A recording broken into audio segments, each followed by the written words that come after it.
Hello Hari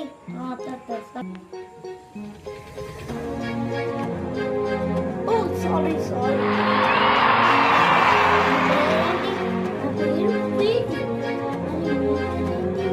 నా పేరు రాహుల్. నా నెంబర్ నీకెందుకు ఇష్టం?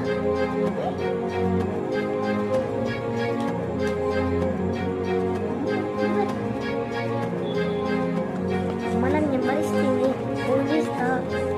హలో ప్రీతి. రాహుల్ చెప్పు. ఏం లేదు, తిన్నావా? ఇంకా మరి ఏం విశేషాలు? నేను తిన్నా. ఏం లేదు, ఇక్కడ వట్టినే వస్తున్నా. ఎక్కువ చెప్పాలనుకుంటున్నా, వాళ్ళకి చెప్పద్దు. సరే చెప్పు. I love you Preeti. I love you too. సరే బేబీ, మళ్ళీ చేస్తా. సరే సరే. సరే, గుడ్ నైట్, బాయ్.